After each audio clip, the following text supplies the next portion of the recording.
ఇక సోషల్ మీడియాలో అసభ్యకర పోస్టులపై సీఎం రేవంత్ విరుచుకుపడ్డారు.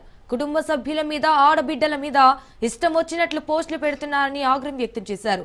ఆడబిడ్డల గురించి అసభ్య పోస్టులు పెడితే తోలు తీస్తానని హెచ్చరించారు. హద్దు దాటితే చూస్తూ ఊరుకోనున్నారు. ఇక జర్నలిస్టుల ముసుగులో అసాంఘిక భాష వాడితే ఊరుకునేది లేదన్నారు. జర్నలిస్టులకు విధి విధానాలు రూపొందిస్తామన్నారు. అయితే అవసరమైతే ప్రత్యేక చట్టాలు చేస్తామని తెలిపారు. కూడా అక్కడి నుంచి ఆదేశాలు ఇవ్వండి. దీని మీద చర్చ జరగాలి. మీడియా మిత్రులకు కూడా నేను అడుగుతున్నా, మీ సంఘాలు ఏవైతున్నాయో సంఘాల నాయకులను కూడా అడుగుతున్నా, ఎవరో జర్నలిస్టులు లిస్ట్ ఇవ్వండి. జర్నలిస్ట్ అనే పదానికి డెఫినేషన్ ఏందో ఇవ్వండి, ఆ లిస్ట్ ఇవ్వండి. ఆ లిస్టులో ఉన్నోళ్ళు ఇట్లా తప్పు చేస్తే ఏం శిక్షిస్తారో మీరు నిర్ణయించండి. ఆ లిస్టులో లేనోడు జర్నలిస్ట్ కాడు, జర్నలిస్ట్ గానోడిని క్రిమినల్ కిందనే చూస్తాము.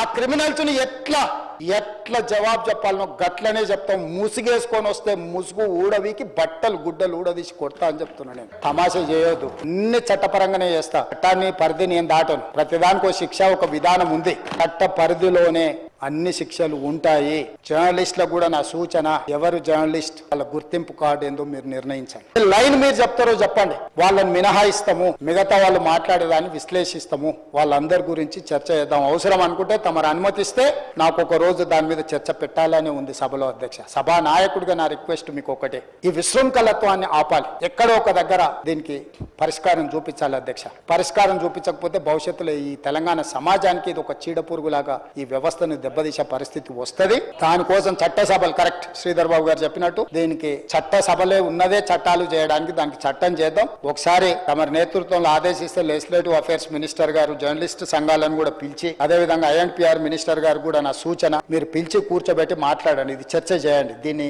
వదిలేసి ఊరుకుంటే ఎవరినో ఒకరిని అన్నారని కాదు, ఇది ఎవరినన్నా మనల్ని అందరిని అన్నట్లే. నన్ను ఒక్కరిని ఏదో అన్నారు ఇదని కాదు, ఇది మాత్రం మాత్రం మంచిది కాదు. మీరు చర్చ పెట్టండి. దీని మీద చర్చ జరగాలి. ఒక మంచి సాంప్రదాయానికి తెలంగాణ వేదిక అవ్వాలి. అందరినీ సహకరించమని సభలో ఉన్న సభ్యులందరం కూడా చర్చించుకుందాం. స్వీయ నియంత్రణతో పాటు రాజ్యాంగపరమైన నియంత్రణ కూడా అవసరమే. ఎవరైనా పరిధి దాటినప్పుడు ఏ రకంగా శిక్షించాలనో దానికి అవసరమైన చట్టాన్ని చేయడానికి కూడా తమరిని అనుమతి ఇవ్వాల్సిందిగా కోరుకుంటూ తమరు కూడా అక్కడి నుంచి.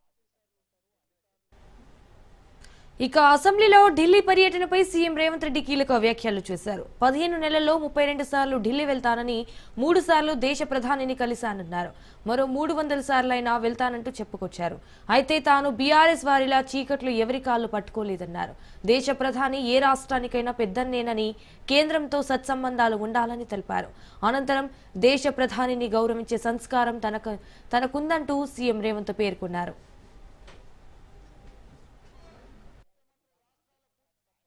ఈ రోజు నేను ఢిల్లీకి వెళ్ళినప్పుడల్లా ఢిల్లీకి పోయినా కలిసిన నరేంద్ర మోడీ గారిని, దేశ ప్రధానమంత్రి. ఈ దేశ ప్రధానమంత్రిని గౌరవించే సంస్కృతి నాకున్నది, మీకు లేకపోవచ్చు. మీరు కేసుల కోసమే చీకట్లు గెలుచుకుంటూ ఉండొచ్చు. మీరు మీ సంపాదనను కాపాడుకోవడానికి మీరు ఎవరైనా కాళ్ళు పట్టుకోవచ్చు. నాకే ఉంది, బాజాప్తా కలిసిన బడేబాయ్ అన్నాడు. Yes, on the floor, on record. నేను మళ్ళొకసారి చెప్పదలుచుకుని, దేశ ప్రధానమంత్రి ఏ రాష్ట్ర ముఖ్యమంత్రికైనా పెద్దన్న లాంటి వాడే. రాష్ట్రాల ముఖ్యమంత్రులు రాష్ట్రాల కూడికనే కేంద్రము. రాష్ట్రాలలో ఉండే ముఖ్యమంత్రులకు ప్రధానమంత్రి పెద్దన్న లాంటి వాడుకు రాష్ట్రాల అభివృద్ధి కోసం ఉపయోగపడుతుంది.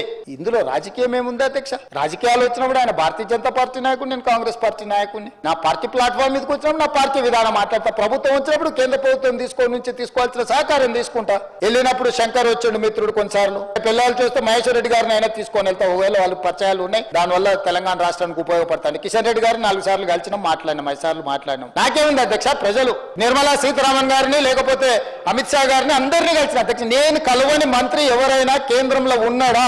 ఈ తెలంగాణ రాష్ట్రానికి సాధించుకోవాల్సిన అనుమతుల విషయంలో, నిధుల విషయంలో కేంద్రంలో ఉన్న ప్రతి ఒక్కరిని కలిసిన, ప్రధానమంత్రి గారిని కలిసి నివేదికిచ్చి అక్కడి నుంచి మంత్రులకు పంపించి మంత్రులతోని ఫాలో అప్ చేసి, నేను ఒక ఐఏఎస్ ఆఫీసర్ కంటే ఎక్కువ, ఒక క్లర్క్ కంటే ఎక్కువ ప్రతి టేబుల్ దగ్గరకు పోయి తెలంగాణ రాష్ట్రానికి కావాల్సిన వాటి కోసం నేను ప్రయత్నం చేసిన అధ్యక్ష. తప్ప నేను పోయి వచ్చినందుకు నేను సాధించింది వరంగల్ ఎయిర్పోర్ట్ నేను తెచ్చింది కాదు అధ్యక్ష. రీజనల్ రింగ్ రోడ్ నార్త్ ఉత్తర భాగం టెండర్లకు వచ్చింది నా వల్ల కాదు అధ్యక్ష. 4,000 కోట్ల ప్రపంచ బ్యాంక్ హెల్త్ ప్రాజెక్టు అప్రూవల్ తీసుకొచ్చింది నేను కాదు అధ్యక్ష. డిఫెన్స్ ల్యాండ్స్ ఎక్స్చేంజ్ కంటోన్మెంట్ లో రాజశేఖర రెడ్డి గారు ఉన్నప్పుడు, మన్మోహన్ సింగ్ గారు ఉన్నప్పటి నుంచి 20 ఏళ్ల నుంచి మొదలు పెడితే ఈ రోజు వరకు కంటోన్మెంట్ లో డిఫెన్స్ ల్యాండ్స్ రాలేదు అధ్యక్ష. వీళ్ళు 10 ఏళ్లు కూడా వేయలేకపోయారు అధ్యక్ష. నేను పోయి ఢిల్లీకి పోయి నరేంద్ర మోడీ గారిని కలిసి, రాజ్నాథ్ సింగ్ గారిని కలిసి ఉత్తర తెలంగాణ మొత్తం అక్కడికి వస్తేనే బాటిల్ నెక్ అవుతుంది. రాజీవ్ రహదారి నుంచి మొదలు పెడితే అక్కడ నుంచి వస్తే ట్రాఫిక్ అంతా అక్కడ జామ్ అవుతుంది. మీరు ఇవ్వాల్సిందే అనుమతి అని వాళ్ళని అడిగితే రాజ్నాథ్ సింగ్ గారు పెద్ద మనసు చేసుకొని 160 ఎకరాల రక్షణ శాఖకు సంబంధించిన భూ బదలాయింపు తెలంగాణ రాష్ట్రానికి చేసినప్పుడు నేను అభినందించొద్దు అధ్యక్ష రాజ్నాథ్ సింగ్ గారిని? తప్పేముంది అధ్యక్ష? తెలంగాణ రాష్ట్ర ప్రయోజనాల కోసం, అభివృద్ధి కోసం ఒక మంత్రి సహకరించినప్పుడు ఆ మంత్రి మాకు సహకరించిందని చెప్పడానికి బేసిజాలు ఎందుకు అధ్యక్ష? విధానపరమైన అంశాలలో మాకు వేరే అభిప్రాయం ఉండొచ్చు, కానీ అభివృద్ధికి వచ్చినప్పుడు తెలంగాణకు సహకరించిన వాళ్ళను మనం ఎందుకు